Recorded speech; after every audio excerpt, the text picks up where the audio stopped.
So this afternoon we're joined by three gentlemen who have worked on Mee Pok Man in some way or other. So on my right here is Liew. He's currently the artistic director of the Substation and the co-founder and executive director of Open House. So as an artist and curator, he works, or rather his works focus on art history, politics and the community.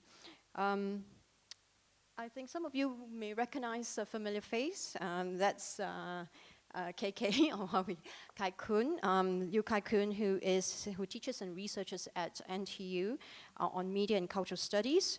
And he runs courses that are dedicated to the study of film and history in Singapore. And he's currently working on projects that examine old cinema spaces in Singapore, Malaysia, and South Korea. And right at the corner, we have Martyn, who is actually, he is a freelance video editor for over 20 years, so he's very experienced in this line of work, and he's worked on many Singapore films. Mee Pok Man was actually his first feature film, right? Yeah. And he is himself a documentary filmmaker as well.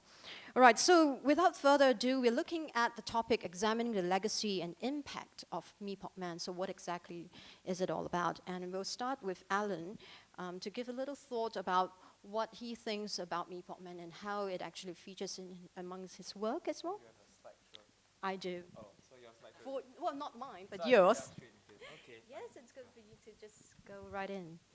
Okay, sure thing. Hello. Hi. Okay, so the only reason I've been invited, I guess, because I am not the most popular guy with film right now, for various Substation reasons, but is that I did a show that involved Mee Pok Man a long time ago, and as part of my aspirations towards thinking about Mee Pok Man, I once spent a long time trying to write an essay, but I never actually finished it.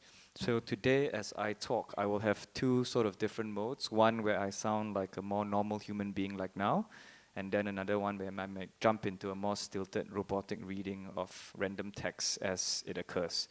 Okay, so in 2013 at Sculpture Square, which is the image that you see behind, I did an exhibition called Ghosts, which was about the body, and here is where I can start reading.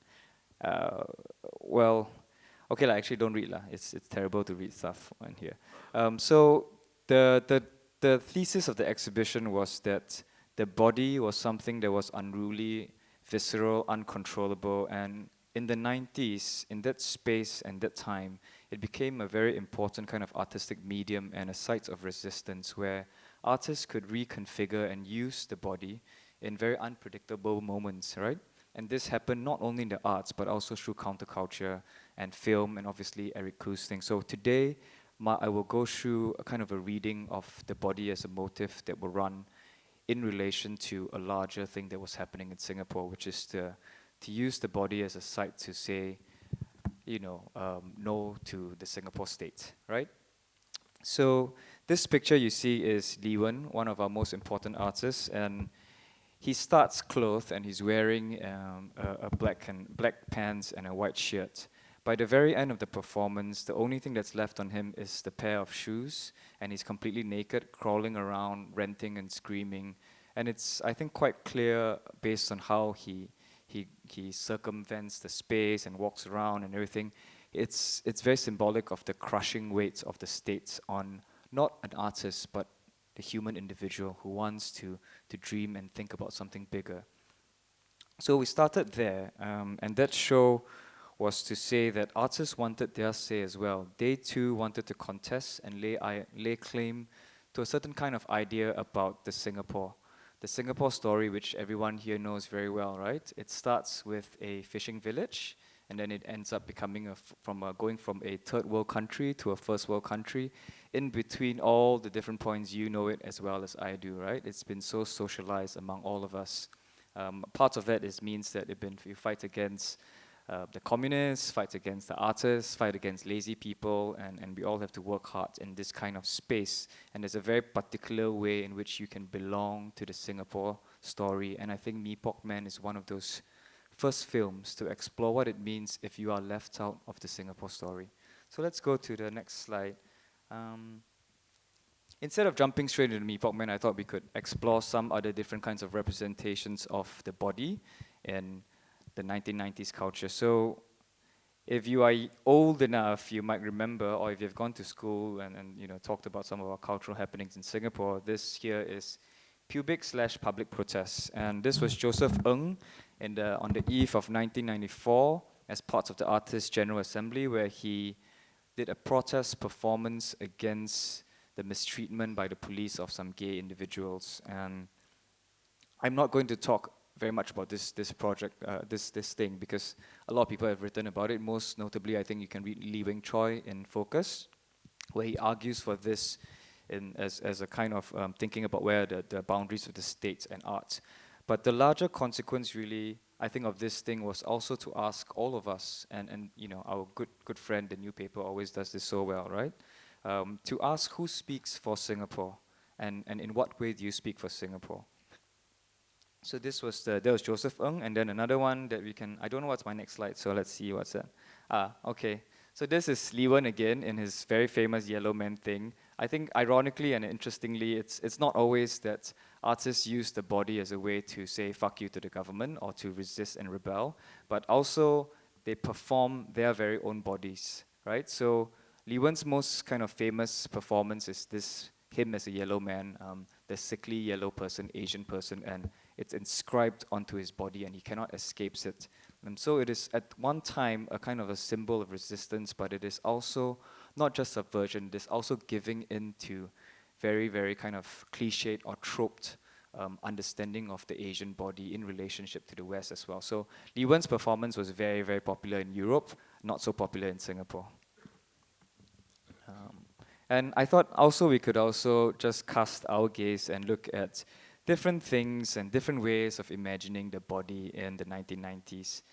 You are far too young, I'm sure, but I didn't watch a stupid thing also. It's called Xiao Fei Yi, the one on the left-hand side.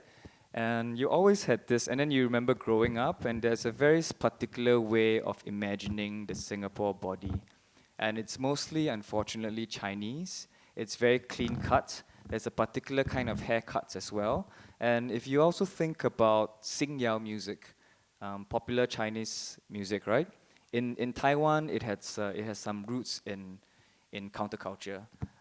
But come to Singapore, it's also, I have to say, it's been sanitized a little bit. And all the Xingyao singers, you know, have also the kind of same haircut and the same kind of clean cut look, right? So very interesting what you would see in mainstream media of what traditional representations are. And then this for people who are, again, old enough to remember, this is VR Man, the one and only time I think that Channel 5 actually had some fucking artistic ambitions, and they really wanted to push the boundaries there, and they failed completely, and everyone laughed at them, and so henceforth you had 20 more years of horrible TV. The script, by the way, is written by Tan Tan Hao, who is one of our most eminent scriptwriters and playwrights, but he disavows and does not want to come anywhere close to this thing. But I think it was interesting to think about the body, and this was at a time when, just before the Matrix, and people were thinking about how could you exceed the boundaries of the body, that maybe the body is something that is not so like unpredictable, fall sick, but it has, you can ally it to technology, bring it to a different level.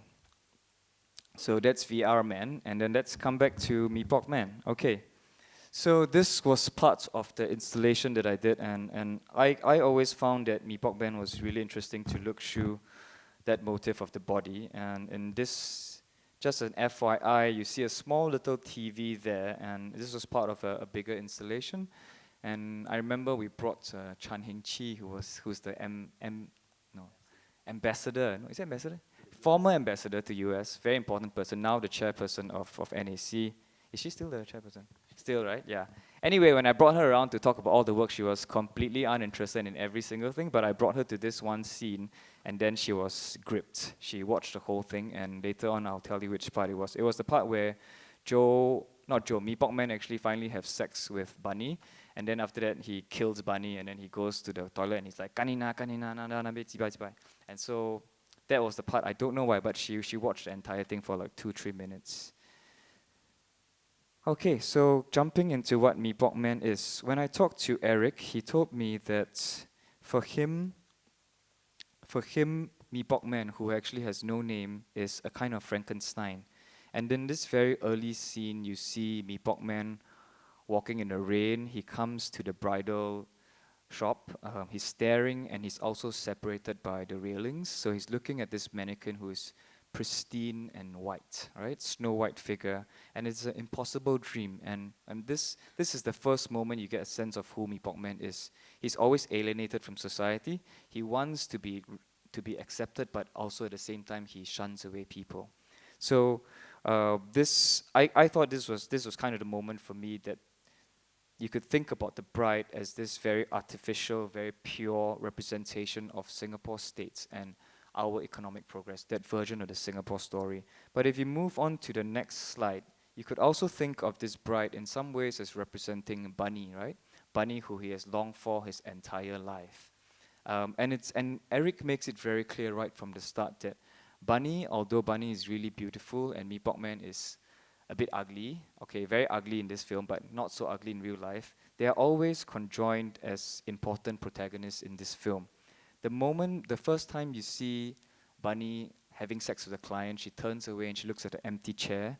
A few seconds later, that chair is occupied by Mee Pok Man. So you know that they are always conjoined. And the first time you see Mee Pok Man enter into the shower, you see a back view of him.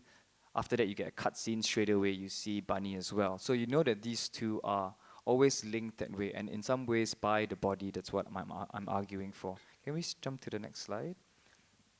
So this is the pivotal moment, and after this, the whole film becomes really quite boring.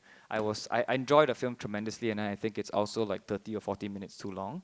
But this is the the kind of the first intimate moment where Bunny pulls Mee Pok Man into her arms, and they have sex. And this at the very moment they have sex, that they kind of realize themselves. But the interesting about the sex scene is, can I jump to the next slide? When they have sex, they are not actually in that carnal, physical state. They are dreaming about a wonderland elsewhere. Do you remember that? It wasn't really so much this sexual act and consummation. It was they were thinking about themselves in the playground. Bunny was kind of thinking about, oh, when can I go to London or Indonesia or wherever? She has this escapist notions, and this is that one moment where they're kind of self-actualized. And ironically, it's during sex, and so that the body in this actual little moment, actually the body is irrelevant. It's just a vessel for them to go somewhere else, right? And so she dies at the very moment when they finally realize themselves. And I think for me, Joe, if you think of him as the Frankenstein, also gains that little bit of self-knowledge, right? This is the moment when all his life, he feels like he's been alienated by society, but he comes here for the first time after Barney is dead. You can see his hair is finally combed. He's got this awkward center parting. It's combed very neatly. He's actually wearing a shirt, and this is the moment I think when he realizes he wants to be a part of this society, but he will never actually be able to enter fully into this space. So let's see, what else do I think we could.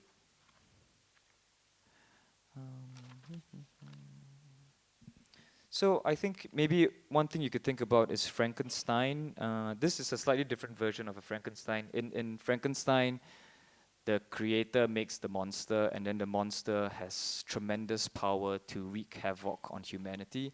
This version of a Frankenstein, unfortunately, has no power, but he finds some semblance of understanding of who he is in relation to society. But it's also something that's quite hopeless. He knows that he got 30 points for his math, and he will forever be ostracized by the rest of us. So I think in relationship to this is one of the ending scenes. And if you think about the starting scene, what did you see? You saw a full montage of body parts actually, and a lot of people eating. Incidentally, it's also quite sexist because it's the male gaze. Like most of the time, you see men eating, and then women's bodies as well. I think there have been some accusations of that here and there, but I'll leave it to you, go and see it lah. So essentially, you will see like a breast, you will see a butt, and then you will see a vagina, but you just see the pubic hair, and it's all parts of the female body. The female body that's decontextualized and desexualized, it has no name and it has no context. It's just kind of an empty little signifier. So I think for when I first was watching, I was like, why is he putting all this body parts? It has actually no relationship to a lot of the plot. And if you even if you think about the Ang Mo photographer who likes to take nude photos, it's also actually quite irrelevant to the plot. The only way I can think of it is this was kind of an elusive middle finger that Eric Koo wanted to say to the state, kind of a big no to Mr. Censorship, and a little kind of a rebellious fuck you to say that, I know this is my version of the Singapore story. Yours is really clean and wonderful and has tall buildings and charts the progress from fishing village to modern life. My version has prostitutes, has meat, has sex, has people who don't belong. So that's pretty much my reading of Mee Pok Man. Thank you. Thanks, Alan. So I think you should, if you have any questions, we'll keep it to the end after Kai Kun's